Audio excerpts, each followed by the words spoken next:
Le livre de l'émir Abd el-Kader, suite de la partie sur les Perses et le zoroastrisme. C'est de ce mot que les Arabes ont fait Zendiq. Il invoquait deux dieux, Yazdan et Ahriman, c'est-à-dire la lumière et l'obscurité. Il adorait le feu. On lit en note. Yazdan, nom persan de Dieu. Abd el-Kader veut parler ici d'Ormuzd. Oromazé en Zend Aura Mazda, le Seigneur grandement savant, Dieu suprême des antiques habitants de l'Ariane. Il est dans la nature, mais la nature est distincte de lui. Il est regardé comme l'ordonnateur et non comme le créateur du monde. À peine Ormuzd, désirant le bien, l'ordonnant, adressa-t-il la parole à l'univers, qu'Ahriman apparut et refusa d'accomplir le onover, ou la parole, de ceindre le kosti, le cordon sacré, de s'humilier enfin devant la toute-puissance et la toute-bonté. On voit que le mazdéisme attribue l'origine du mal à l'orgueil et au libre arbitre, comme la Bible et le Coran. Chacune de ces deux puissances supérieures à son armée qui la seconde, l'une dans le mal, l'autre dans le bien. L'une des meilleures manières d'honorer Ormuzd est de cultiver la terre, de la couvrir de végétaux et d'animaux utiles, de l'embellir. La destruction des carfesters ou animaux impurs créés par les derves est recommandée. L'adorateur d'Ormuzd est entraîné à sa mort sur le pont Chinevad. Là, on le juge, et suivant la vie qu'il a menée, il franchit le pont ou est précipité dans le royaume des ténèbres. Le châtiment n'est cependant pas éternel. À l'approche de la fin du monde, Ormuzd enverra le prophète Sokiosh, qui préparera les hommes à la résurrection générale. Alors renaîtra un nouvel univers pur, parfait, immortel. Le mazdéisme fut introduit partiellement à Rome, en Égypte et antérieurement dans la Haute-Asie. Aujourd'hui, les Parsis, épars dans l'Inde, observent encore fidèlement le culte de leur père, mais sans comprendre le sens des invocations liturgiques par lesquelles les antiques habitants de l'Ariane suppliaient Ormuzd d'anéantir le mal et de faire triompher sa toute-puissance.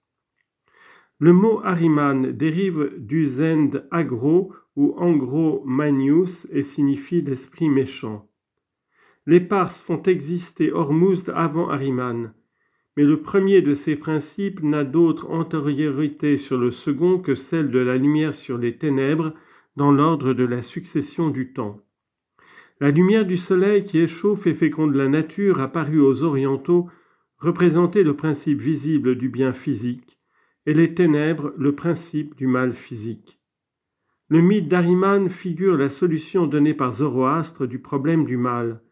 C'est un des nombreux essais tentés par l'esprit humain pour expliquer ce mystère dont la connaissance paraît être interdite à l'homme comme le fut à Adam, le fruit de l'arbre de la science du bien et du mal. Fin de note. Ce livre a 3 divisions. La première était consacrée à l'histoire des anciennes nations, la seconde aux événements futurs, la troisième aux lois et prescriptions divines. Zoroastre renouvela les temples du feu qu'avait détruit Minoucher, un de leurs rois, et institua de fait le Nirouz dans la saison d'été et le Maharjan dans la saison d'automne. On lit en note. Minoucher est le 6e roi de la dynastie mythologique des Pishdadiens.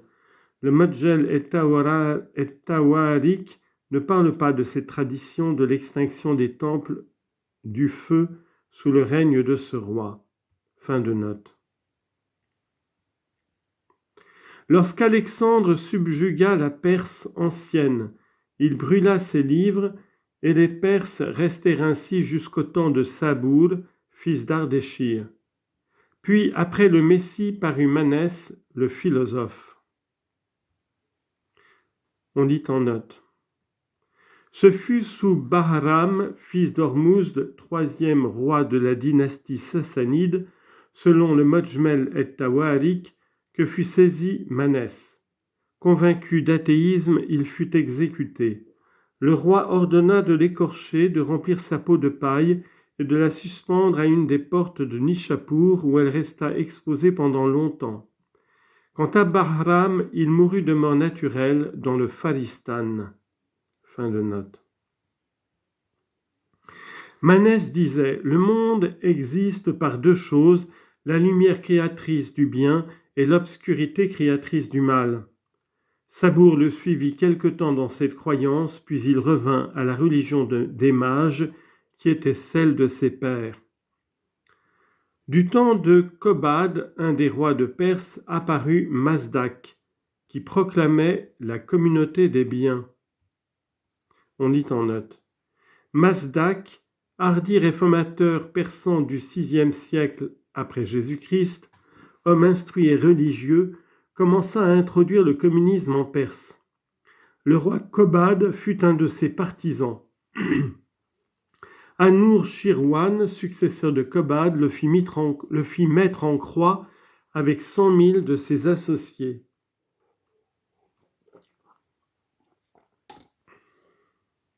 Mazdak disait qu'il était entièrement condamnable qu'un homme occupe un rang distingué et qu'un autre reste pauvre. Il regardait comme souverainement injuste qu'un homme eût une belle femme, tandis que la femme d'un autre était laide.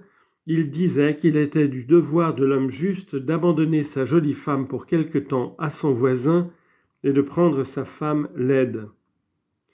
Il est question dans cet ouvrage d'un livre intitulé Desnad et qui contient les doctrines de Mazdak. Ce Desnad est maintenant perdu ou peut-être apocryphe. Fin de note. Mazdak qui proclamait la communauté des biens.